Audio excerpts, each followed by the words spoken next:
My guest today is Caroline Blazovsky, and she is a nationally recognized as America's healthy home expert and is one of the top home experts in the country. She has worked on the homes of the most famous to the everyday person that wants to improve their living space. Caroline is an investigator, an environmental consultant promoting healthier homes throughout the globe. And with more than 20 years of working with residential clients and 30,000 home investigations, she can teach you and myself the healthy way to home projects. Now, if you want to know what toxins are lurking in your home or have health symptoms that have no known cause, you may want to hear her real-life client stories about improving health by changing your environment. Well, let's get down to the nitty-gritty of our homes, and let's welcome Caroline Blazovsky to the show. Welcome, Caroline.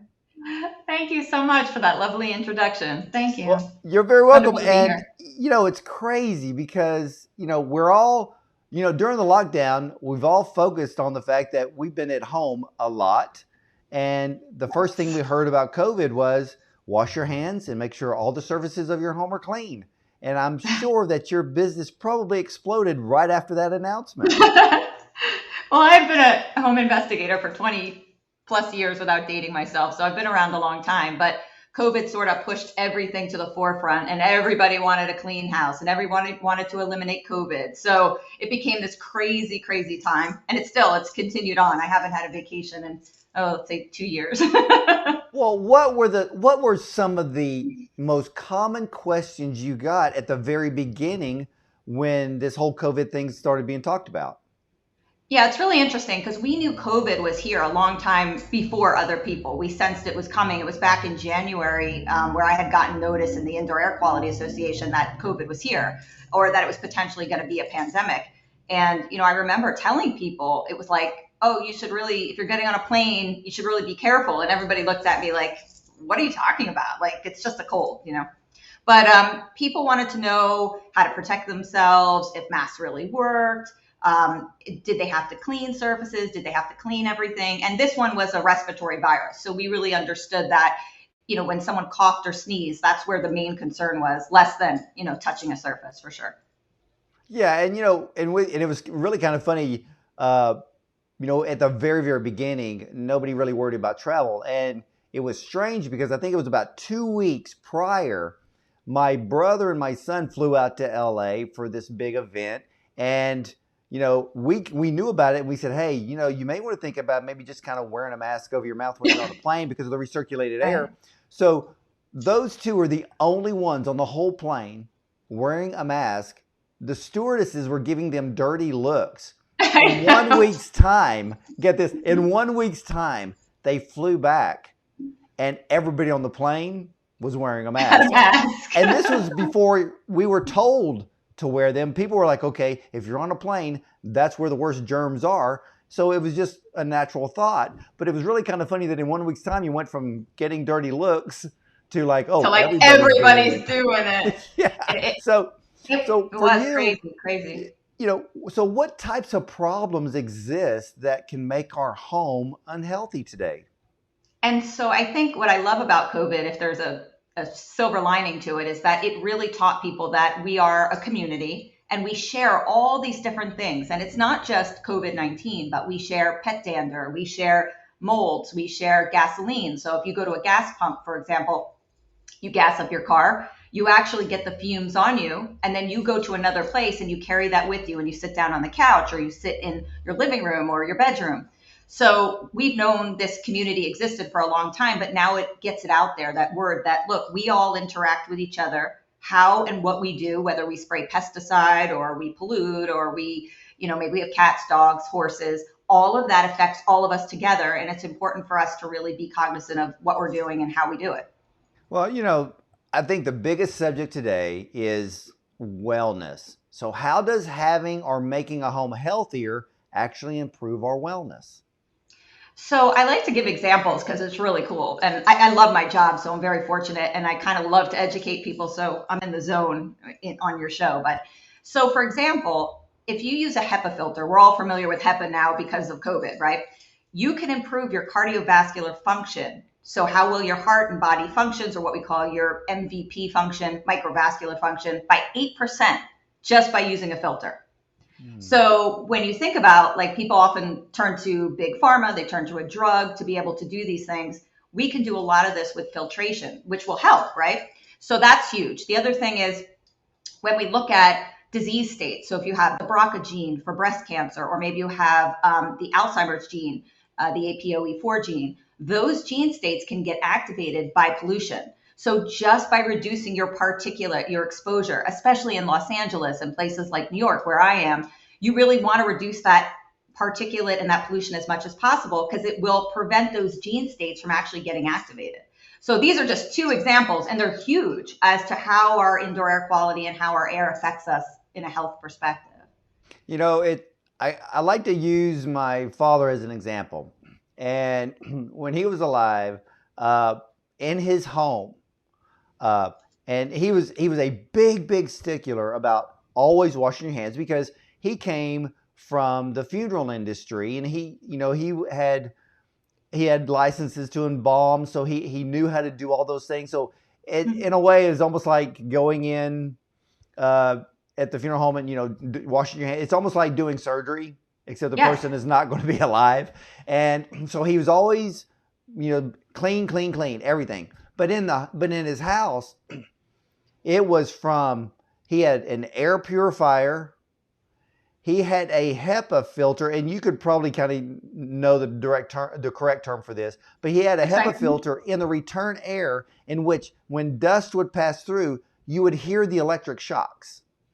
So he had electrostatic filter. Yep. But that's very advanced. I mean, when did he start doing that? How long ago? Oh, he passed away in 99, and he was probably doing that for like 5 years. And we would always kind of laugh, because you'd walk into his house, and it was like literally walking into pure oxygen. The house was so clean. You could smell the air was so pure, but we kind of laughed every time you would hear a little dust particle hit that filter. Just it's almost like watching a mosquito hit the bug zapper in a way. It is. But that's fantastic that he was like that. And, from my perspective, clean water, clean air, I mean, we do all those things at my company, but those are key to longevity, to good quality of life. I mean, there's no question. I mean, I walk into, as you said, 30,000 houses I've seen, and there's a direct correlation between how somebody lives and their health. There's no, you can't hide it. If you've got someone who's got autoimmune disease and cancer, and you walk into their home, you'll usually see 3 or more things that are really off. So it's important to really, really start paying attention to what your environment is all about. Well, let me ask you this. Can you literally walk into a home, and the moment you walk in the door, do all of your senses kind of go off, and you're like, I know what part of the problem is? Yeah, but it's just from knowing, having a history of how things work. But more importantly, it's really important to test, because if you don't, so like you can walk into a house, and people do this in home inspections all the time with real estate. They really don't, in my opinion, do the right things when they're looking at a home. You need to be looking at water. You need to be looking at mold. You need to be looking at where the house is positioned in relationship to the environment. People don't do that, right? They look at electrical, they look at the style, maybe they look at the layout, but they're not concerned about the things that are really expensive to fix, and then also what's hiding that you can't see. And so even as a professional, there's times where I walk into a house and I'm like, this house looks great. And then I run their dander counts, or what we call like the things that we shed. We shed skin cell. Dander is related to dogs and cats, but we as people also aren't hyperallergenic. We spread things. So when I look at dander counts, somebody's house could look immaculate, and it's like a 30,000 dander count, which is off the charts. So it's, that's why you have to really do the science and see what's happening. Well, when you walk into homes, or explain to us the differences between an older home. And there's a lot of people that still live in homes that were built in the 70s, the 80s, the 90s. And then the way they built homes started changing over the years. And there's a lot of new construction today. A lot of people want to buy the brand new home.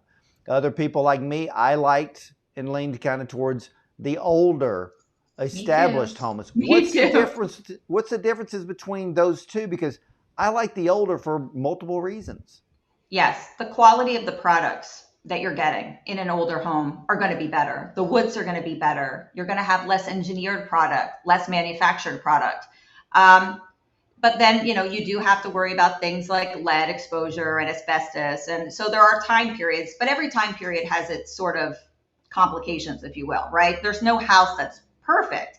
But in my preference, I'm like you. I prefer to have real wood versus an OSB. I like a plywood over an oriented strand board. And these are science terms for how a building's constructed. But the new stuff is a lot more engineered. It's a lot tighter. The building envelope itself is tighter. So when you get these contaminants within the building, they affect us more because we have worse air quality. So now we've had to change to orchestrate things to bring in more fresh air mechanically versus having windows that open. But it's a lot to go into. But the gist is houses are tighter. We have more problems now. We have moisture problems now that we didn't have when a house was breathing. So you have to worry about mold and things like that. But yeah, I prefer the older style myself too. Well, see, you said the perfect term that I was about to ask you. Can you kind of explain to a lot of people that are buying new homes today, but they don't understand what it means that you want your house to breathe? So, I mean, think about it as if I wrapped you up in would you be able to breathe? And I surrounded you with wood, yes, you would. When you start wrapping someone up in a plastic or what we call a Tyvek or a vinyl, that's your exterior, you don't breathe so well. So that's how I try to correlate it back. And then the houses are more energy efficient, and that's great because it saves us on electric, it saves us on gas, and we don't spend as much. And we talk about zero energy and going towards this world where we don't have to tax our environment. The problem is that we were not meant to live like that, in my opinion. So when we tighten that building envelope, we create these environments that aren't healthy for us as humans, right? We were meant to live maybe in a cave or maybe outside in a treehouse or wherever. But it's fascinating. So as we've tightened these building envelopes to save on energy efficiency, we've created moisture problems because now the moisture can't get out. So if you shower, you cook, or you breathe, just breathing, you breathe out pints of water a day. So now that water gets trapped in this thing, and now you've got toxic mold and all the things we hear about, dust mites and bugs, they all feed on that moisture. Well, are new homes or newer homes more prone to mold than Yes. the older homes? Yes. Yes. 100%. And so that's because that tight building envelope, right? We get real tight. We don't have to run the air conditioning for a long time. But what does the air conditioning do? So in Texas, right? It's a perfect example. What does it do? It takes out that sticky feeling, that uncomfortable humidity that you have. But with energy efficiency, what happens? That air conditioning doesn't have to run as long. It comes on for a second, maybe 5 minutes.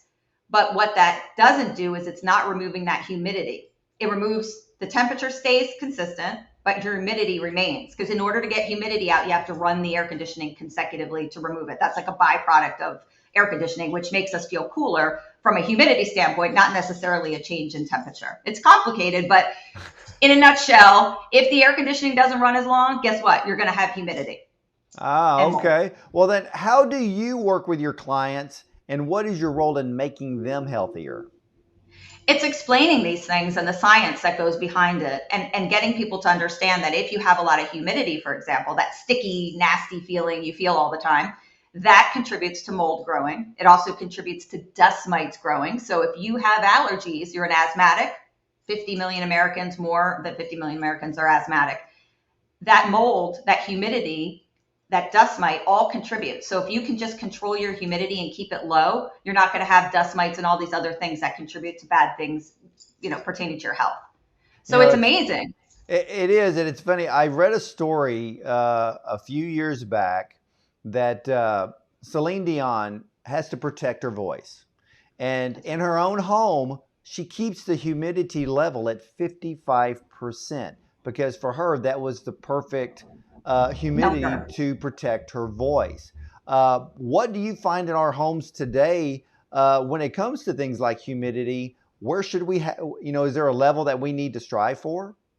And she's right on the money. That 55% is excellent. And I work with a lot of celebrities, believe it or not, a lot of musicians. And so we have to control it for their voice, right? Because you don't want too much humidity. They tend to like to go to the more humid side. But then what happens with the humid side is then they come down with bronchitis, sinus infection. So you've got these major celebrities who are like, I can't perform. I'm constantly getting a sinus infection. And then I go into their bedroom and I'm like, your relative humidity is like 80%. And they're like, well, I need it for my voice. I said, yeah, but you're giving yourself bacteria and mold and all these other things. So yeah, that 55 number for Celine is like, that's great. That's like the perfect, my little perfect recipe. 55, 50, anything under 50%. You just don't want to go too low. No, Right, right. nothing under 30. Well, since you are America's home health expert, I need you to back me up on something. For Uh-oh. years, and this is something that my father told me about and kind of taught me about, and I have always mentioned it to my viewers and my listeners. And it's this. If you wake up every morning with a chronic sinus problem, are you sleeping under a moving ceiling fan? If you want to get rid of it, cut the fan off. What do you say? I think that there's a lot of reasons you can wake up stuffy. That is one of them. You can also wake up with eye irritation if you have a fan going all the time because it, puts obviously the pressure against your eye. But stuffiness, you shouldn't wake up stuffy. Let's put it that way. You should always wake up feeling like you can breathe and you're not feeling congested. So that can be dust mites in your mattress, dust mites in your carpet, dander, cockroaches, cat, dog, horses. I've got to tell you a story about horses before we hang up. That's interesting. But yeah, so let's put it this way. You should wake up not stuffy and you should get to the bottom as to why you are, for sure. Well, what are some of the common issues you come across that causes people to wake up with chronic sinus problems? So that's a lot of it, right? So we talked about mattresses. You really need to change your mattress if it's over 10 years old. Your mattress will actually weigh like 20 pounds more after you sleep on it for 10 years. So all this dander, we shed it. I mean, it's kind of gross, but I'm sorry, we'll have to talk about it. But we shed dander all the time and skin cell off our bodies that goes into the mattresses. And so if you get a lot of this stuff, then you get dust mites that feed on it. So now you've got dander, you have dust mites in your bedroom. If you have carpeting, it's like one of the worst things you could possibly have, honestly. Like try to have hardwood floors or tile or something that you can actually clean. Yeah, I mean, there's so many reasons people can wake up stuffy, but you shouldn't. So if you are, you need to investigate it and contact someone to help you, whether it's us or somebody else, an environmental consultant, to get to the bottom of it. So you're not stuffy when you sleep. Yeah, we're a big believer in hardwood floors. If you need something soft to walk on, you can put a rug down. But yeah, the whole carpet thing, it's getting to the point, I believe, that it's almost out of date. Yes. I mean, it's fun to walk on, but it holds a lot of things that can cause people health problems. Yes. But what are some of your favorite client stories? But I want to hear about the one about the horse. Yeah, so I have so many great stories. I've gotten to work on amazing, I mean, celebrity homes and people who are just have really unique careers. And so you get to meet a lot of people. It's just like you do with the show, right? You get to meet so many fascinating people. But I had a client in Beverly Hills, California, and he was an old Hollywood. He was about 80, I think he was about 85 at the time, and he was an old Hollywoodite. He had dated Lucille Ball, so he was like this really interesting kind of character that had been around Hollywood for a long time. So he had gone to his doctors and he had gone to his physicians, and they said, look, there's nothing wrong with you. And he's like, I feel like garbage. He's like, I don't feel good. And he was like this old guy with accent. He's like, I feel really bad. I need to get fixed. And so his doctor referred him to me. Somewhere along the line, one of the physicians said, look, I think you should contact this home investigator. She's really good. And, our clients have used her. So he calls me and he's like, kid, he's like, I'm sick. I've never been sick in my life. And I said, okay. And he said, fix me. You have to fix me. And I said, all right, well, can I do some testing in your home? And he said, sure. And so we did some basic mold and allergen testing, nothing crazy. And it came back that his dander counts were very high. I said, okay. I said, we shed dander. It could be that you're not cleaning. But if you saw this house, it was like 30,000 square feet and it was immaculate in the Beverly Hills. Like it's just like you picture in a fairy tale. So he says, well, I need you to test more. So I said, okay. So I did what's called protein testing. And so what that is we look at that dander and like where it's coming from. And so like dander could come from a dog or a cat or a horse or a cow or chickens or whatever. So I ran horse, which is sort of not in my purview to do that. Like it's an atypical thing. And based on the fact that he didn't have any farms or he didn't have anybody surrounding him that were horses, I thought I'll just do it. So all of a sudden I get a call from the laboratory and they said, where did you take this sample? And I said, in the middle of Beverly Hills in this beautiful home. And they said, we've never seen this much horse protein ever in a sample. I'm like, what? I'm like, no, this guy's house is like immaculate. I said, it's got to be a mistake. And they said, no, there's massive amounts of horse protein. So I said, okay. So I go back and talk to him and I'm like, look, I know you're going to think this is wacky and it's weird, but you have like tons of horse protein. And the phone went silent, like just quiet. And he comes, he goes, kid, I know exactly where it's coming from. He's like, it's my masseuse. And I said, what? He's like, my masseuse sleeps with those darn horses all the time. She's in the stables. So she had horses. She was going into the horse stable. She'd sleep with the horses, just hang out in the stalls. And then she'd come and give him a massage. So she was bringing all this horse protein back to his beautiful mansion in the middle of Beverly Hills. So sure enough, unfortunately, she got fired. Not my responsibility. I'm sorry. But she got fired. And we did a big cleanup on the home. And he was totally fine. Wow. So that's just one.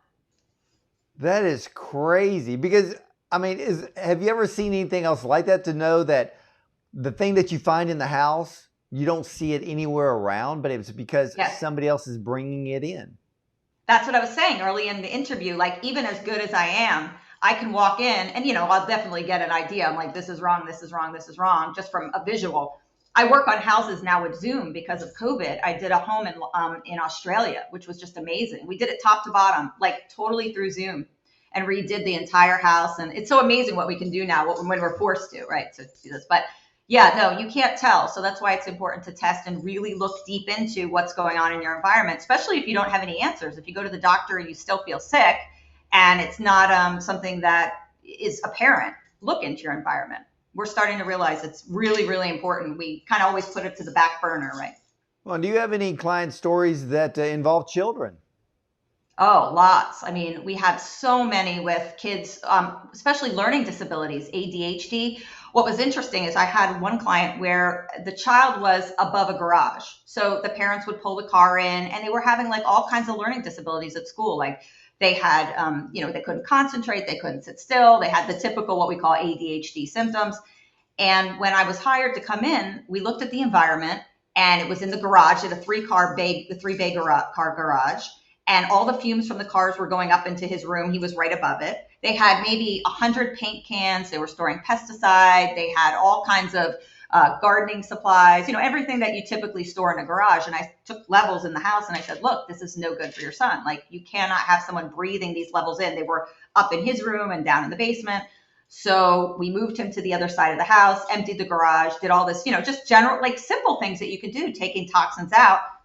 And he went back to normal and he was great, So things like that, you don't think about them as being triggers, but if somebody has a trigger to, chemical compounds, gasoline, salts, organics, it's really easy to reach an unsafe level. So, yeah. What was one of the most severe cases you've ever seen?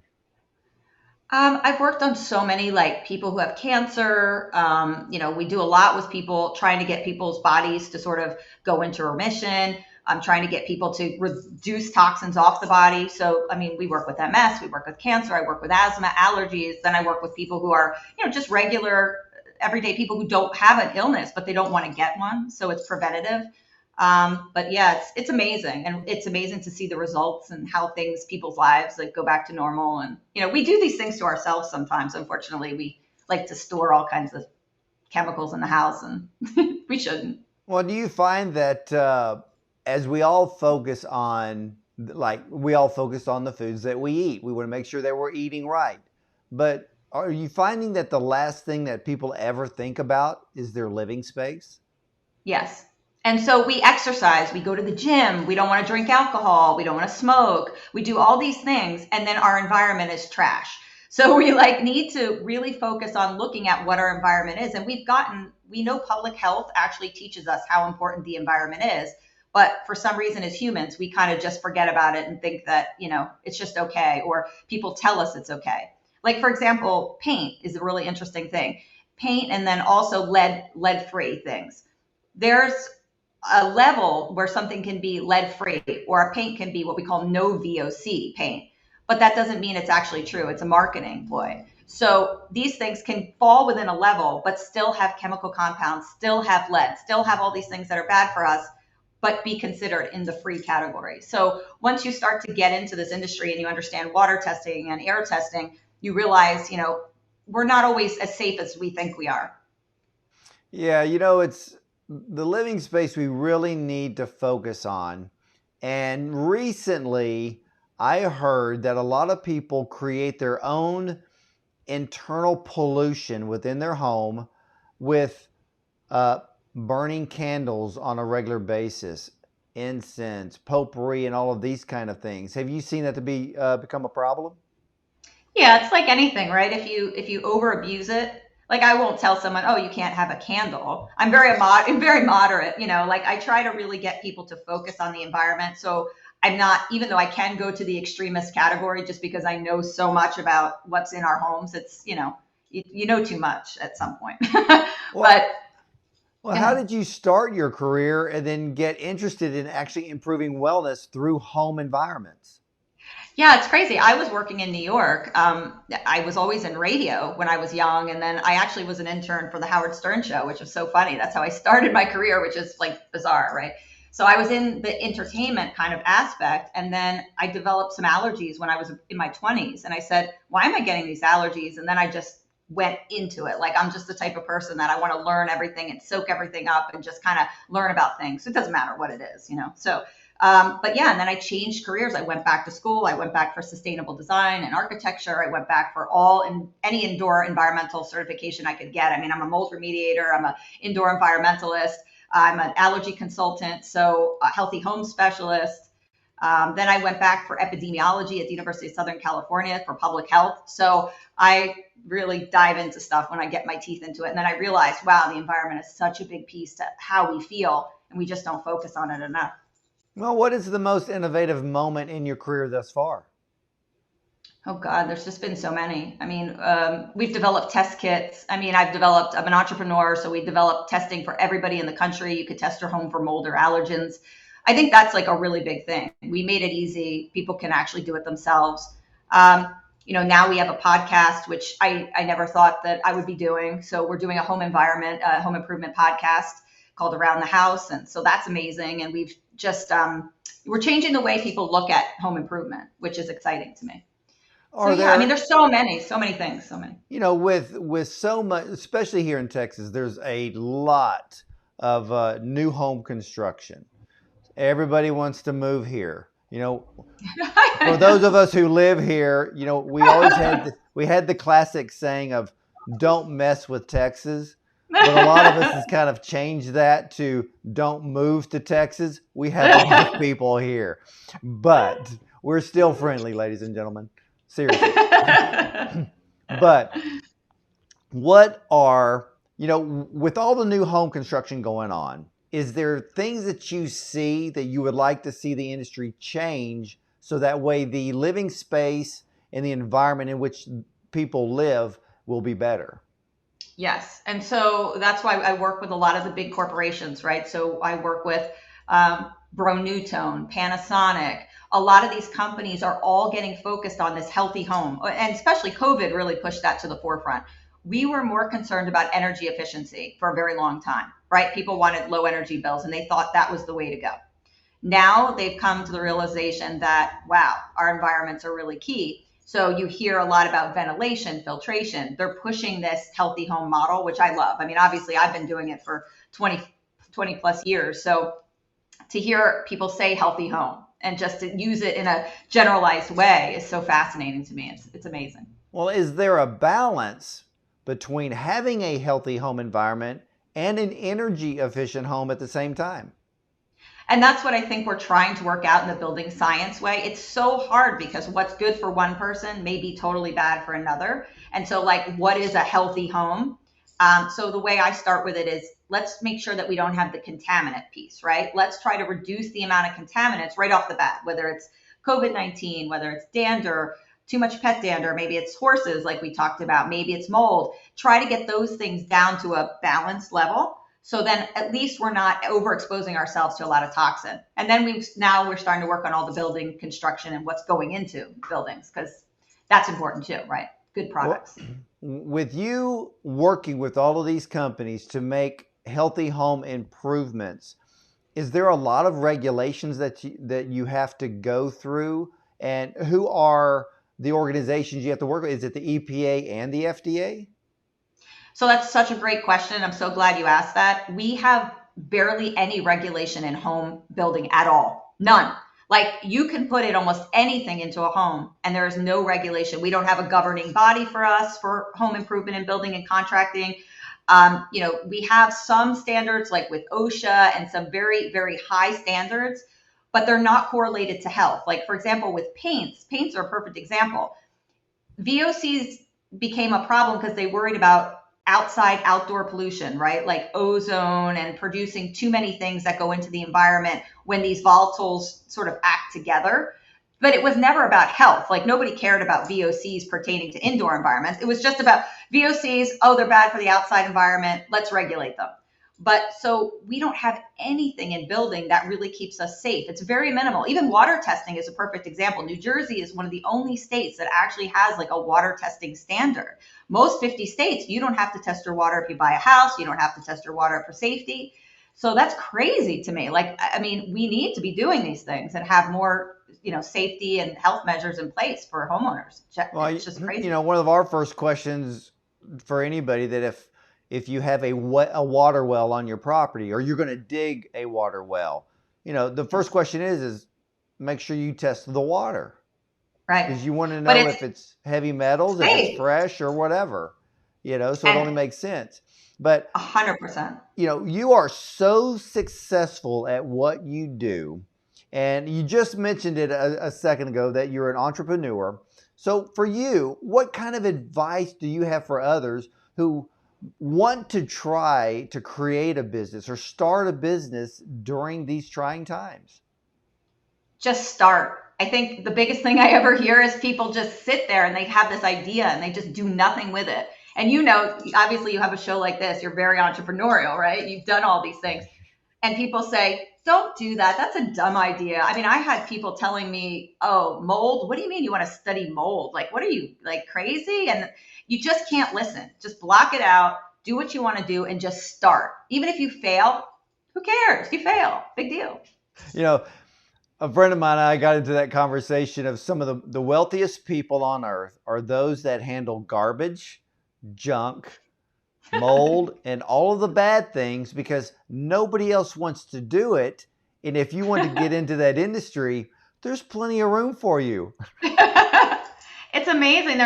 We just spoke to someone the other day, and they are starting this entrepreneurial program for children. Not to go like sidebar, but they're starting programs where they take kids in the high school and expose them to the trades, right? So they expose them to lumber, they expose them to catcheries and fishing and like all these things, because not everybody wants to go to college and do something college related. I mean, it's great if you do, but there's other kids who just don't. So they expose them to all these different industries. I just find that fascinating because we need people like doing all kinds of things in trades and linemen for electrical and, HVAC. I mean, we don't have enough in my industry in HVAC to service all the people we need to do filtration. It's a perfect example. Wow. So for all of my viewers and all of my listeners, they can go to healthyhomeexpert.com. What will they find at your website? So find their mind is blown that they realize that they can be totally healthy and make changes to their environment and really see a lot of success with lots of things. So, if you have asthma, if you have allergies, you have chronic sinusitis, maybe you have fibromyalgia and you're not getting answers, change your environment, learn about your environment and see if you can make a difference. And you will. You will. Well, ladies and gentlemen, there you have it. One of the top nationally recognized America's healthy home expert, Caroline Blazovsky. And for all of you, and I know I get emails from so many of you, I have this problem, I have that problem with my health. But have you checked your home environment? The very space in which we live can be a place of life or a place of disease. But guess what? You're not stuck there. There's changes that you can make. So please go to Caroline's website. Go to healthyhomeexpert.com. At the bottom of the screen, please, you will learn a wealth of information. And Caroline, please tell all of my viewers and listeners that if they want to hire you to check out their home, you can even do it by Zoom. We can. We do it all over the world now, so it's amazing. And So we can there, walk through your house, we can look at your house, we can test your house, all those wonderful things, and find out what could potentially be ailing you and get you back to feeling good. well, I love that, Caroline. And ladies and gentlemen, again, go to healthyhomeexpert.com. And for any of you that send me an email, and just that I know that your problem is probably home related, I'm going to send you to Caroline. And that's a promise. So Caroline, again, thank you so much for sharing your wealth of knowledge. And now Thank you're you. making me wanting to go look around and make sure that my environment is absolutely healthy as well. You And had a good you had a hey, good dad. He set you on the right path. I know he did. yeah, absolutely. So I can still hear the dust particles zapping into that filter at his house. So we still laugh about that today, but he knew he was onto something. And again, ladies and gentlemen, Caroline Blazovsky, go to healthyhomeexpert.com. If you are not feeling well in your home, if you have grandparents that you know that their environment needs to be checked out, please contact Caroline. You will not regret it because, hey, your Thank health you. will just get better and better. So think Yes. about that. And ladies and gentlemen, please stay tuned because we'll be right back with more.